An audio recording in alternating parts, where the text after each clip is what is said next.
Assalamualaikum warahmatullahi wabarakatuh.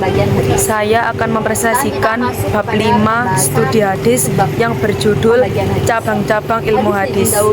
Yang pertama, saya akan menjelaskan tentang ilmu rijal al-hadis, yaitu ilmu yang membahas secara umum tentang hal ihwal kehidupan pada para rawi dari golongan sahabat, tabi'in, dan tabi'it tabi'in.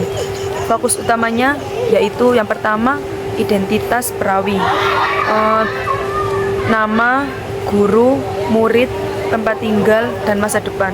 Yang kedua, sifat perawi, meliputi kejujuran, hafalan, dan ketelitian.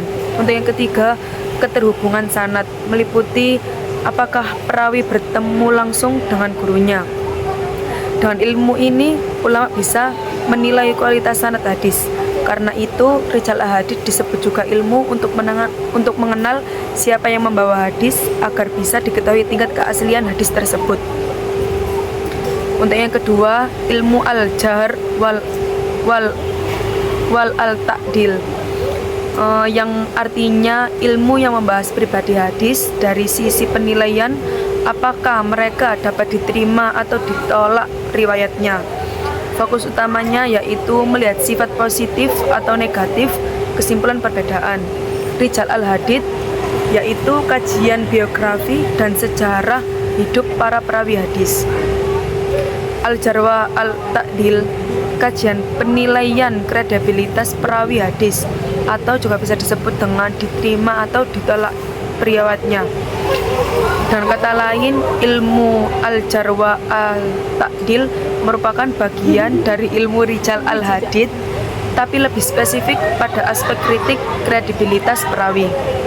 Untuk pembahasan yang ketiga, ilmu gharib al-hadis, ilmu yang membahas tentang lafadz-lafadz matan hadis yang sulit dipahami, karena jarang sekali lafadz itu digunakan atau karena nilai sastranya yang sangat tinggi.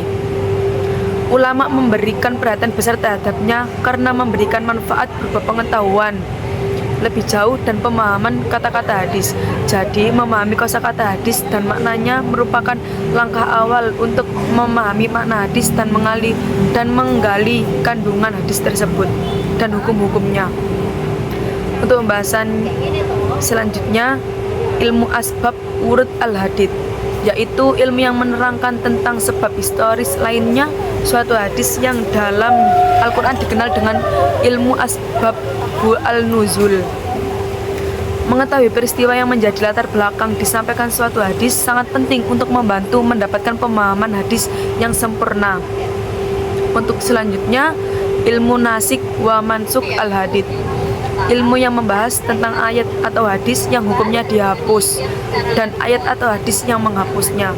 Ilmu ini bertujuan untuk memberi pemahaman agar umat tidak salah dalam mengamalkan ayat atau hadis yang sudah tidak berlaku hukumnya. Untuk yang selanjutnya, ilmu muktalaf hadis. Ilmu ini membahas hadis-hadis yang secara lahiriah tanpa bertentangan. Ia berusaha menjelaskan, mengkomerasikan, atau menentukan mana yang lebih kuat.